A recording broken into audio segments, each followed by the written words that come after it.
Good day everyone and welcome to Exile News, the weekly show that brings you all the important news and informations on Path of Exile. And the first news this week has been another showdown between monsters in Path of Exile. This time it's Queen Aziri herself against the vessels of the Val, and there are two rounds, first one with just a couple Vals and the other one with a lot more Vals, and it's really interesting. You can really see how strong some of Aziri's skills are. And you can feel the damage on the Vals themselves, but definitely a recommended video. It isn't even that long, so definitely check it out if you have the time.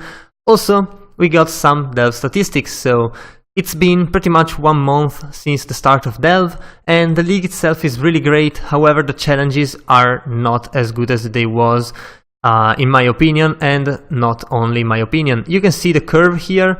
It's not really a curve. If you remember the past statistics for other leagues, you will see a curve that started from here and went down like this, and it was a very clean curve, which felt pretty much right.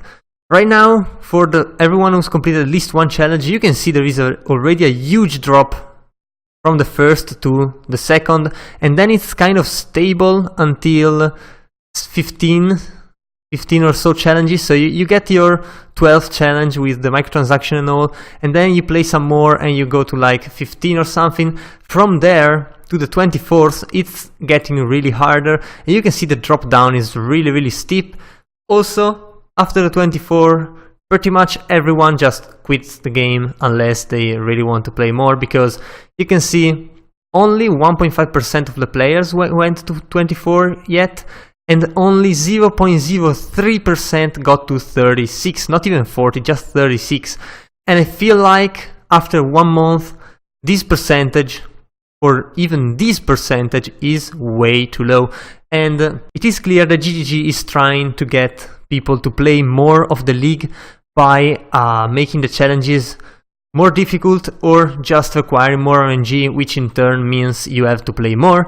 However, I don't think that's gonna happen. To be honest, it feels more like when you look at challenges, you don't feel like you have the chance to complete them. You just stop playing after you get to a certain point. So, for example, I used to get to 36, but I know what, I'm definitely not getting 36 this league. So I might not even go for 24. I might just go for 12 and say fuck it, and that will just cause me to play less. So I think the balance of the challenges has to be between how this league is being handled and the previous leagues, which were easier. Somewhere in between might be better, and that's how it's gonna be. Also, they might just want to change these numbers, so maybe if you want to make more harder challenges, like don't put the last microtransaction so high, or don't put the second microtransaction so high, so that you can have more difficult challenges, but still having players that can get to a certain microtransaction. And that's because, I mean, these microtransactions aren't not even close to how good the paid ones are, for, well, some would say for obvious reasons, but at the same time, you don't really feel so compelled to get those. And yeah, they might just try to change these if they want to keep these challenges. We'll see how that goes. Anyway, I've rambled about that a bit too long. We also see a lot of the most used skills, and unsurprisingly there's Arc, there's Blade Vortex, there's Toxic Rain, there's Ancestral Worship, Elemental Heat of course. And if you look at most used skills, including the utility skills, it's only utility skills. So Flame Dash, Blood Rage, Shield Charge, Portal, but that's just because it's for level 90 or higher, Golems, Blink Arrow, Phase Run, and all this kind of stuff. So not really surprising there, although it's kind of balanced, because there's magic, there's physical magic, there's physical, there's a ranged, melee. That's a lot of interesting skills, and pretty much everything works. That's probably because the power creep is reaching crazy levels. But we'll see how that's handled, especially with the next league, which is still far away though. We also got a new streamer interview. This time is with ZiggyD, who's probably the most known streamer right now. Even though he streams not too much. It streams a lot at the beginning of the league and then burns out and does something else.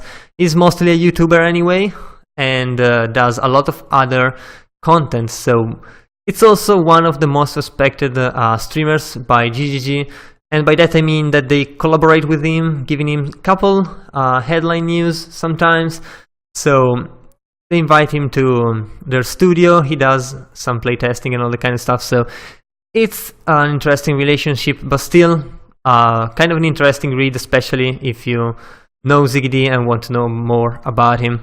Also, we got another community showcase with some art, some of these pretty good fan art and other stuff, so if you are into fan art, definitely give it a look. I especially like these two images over here, like throwing a flare and seeing all of the monsters. It really makes good use of the lighting here, just like the game, and it feels just like the game with a lot of monsters in the dark. Pretty nice artwork there. And also we got a very quick patch, the 3.4.3c, with a couple patch notes, which it's mostly improvement to the general improvement, like rate and range at which devourers spawn during the devourer encounter, and you can definitely feel that change. And many other changes. I should say the most important ones are definitely decreased the size of the label for the crawler, so that when an encounter ends you don't really always click on it. That's what happened to me previously. Right now I only click it half of the times, I will say. I still click it a lot because it's big as fuck, but anyway, it's a bit less bigger, which is great.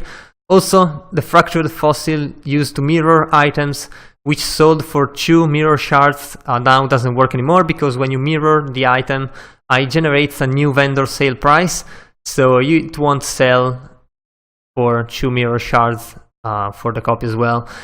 So that's fixed now. Some people definitely made a lot of money with that. Definitely not impacting most of the community anyway, probably like the 0.001%, but still definitely made a huge deal on Reddit, as it usually happens. There's also some more improvements, like improvement to performances, which are always good, and Summon Holy Relic can now be affected by modifiers to skill effect duration, which is pretty nice. I wonder why that didn't work before, but it doesn't matter, now it does. There's also some other fixes and all that kind of stuff, which are definitely really good. If you're interested in something specific, give it a look, but the most part has been said. And yeah, that was all for this week, so if you enjoyed the video, leave a like and a comment down below. Also, if you want to remain updated every week, be sure to subscribe to my channel. That was all. I've been your host Dorzo, and I'll see you guys the next time.